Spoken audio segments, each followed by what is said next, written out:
IPL 2026 సీజన్లో Kolkata night riders ఓటముల పరంపర కొనసాగుతూనే ఉంది. సీజన్లో కేకేఆర్ వరుసగా 4వ ఓటమిని చవిచూసింది.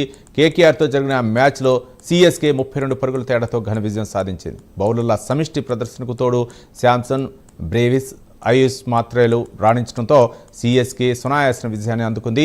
మ్యాచ్లో తొలుత బ్యాటింగ్ చేసిన చెన్నై సూపర్ కింగ్స్ 20 ఓవర్లో 5 వికెట్ల నష్టానికి 192 పరుగులు చేసింది. బ్యాటింగ్ దిగిన కేకేఆర్ ఏ దశలోనూ లక్ష్యం దిశగా సాగలేదు. వరుస విరామాల్లో వికెట్లు కోల్పోతూ వచ్చిన కేకేఆర్ 20 ఓవర్లో 7 వికెట్ల నష్టానికి 160 పరుగులకు పరిమితమైంది.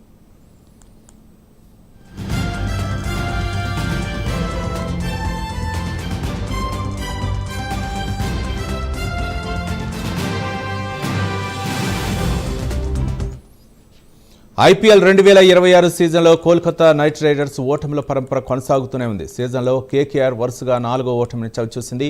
కేకేఆర్తో జరిగిన మ్యాచ్లో సీఎస్కే 32 పరుగుల తేడాతో ఘన విజయం సాధించింది. బౌలర్ల సమిష్టి ప్రదర్శనకు తోడు శాంసన్, బ్రేవిస్, ఆయుష్ మాత్రేలు రాణించడంతో సీఎస్కే సునాయాసన విజయాన్ని అందుకుంది. మ్యాచ్లో తొలుత బ్యాటింగ్ చేసిన చెన్నై సూపర్ కింగ్స్ 20 ఓవర్లో 5 వికెట్ల నష్టానికి 192 పరుగులు చేసింది. బ్యాటింగ్ దిగిన కేకేఆర్ ఏ దశలోనూ లక్ష్యం దిశగా సాగలేదు. వరుస విరామాల్లో వికెట్లు కోల్పోతూ వచ్చిన కేకేఆర్ 20 ఓవర్లో 7 వికెట్ల నష్టానికి 160 పరుగులకి పరిమితమైంది.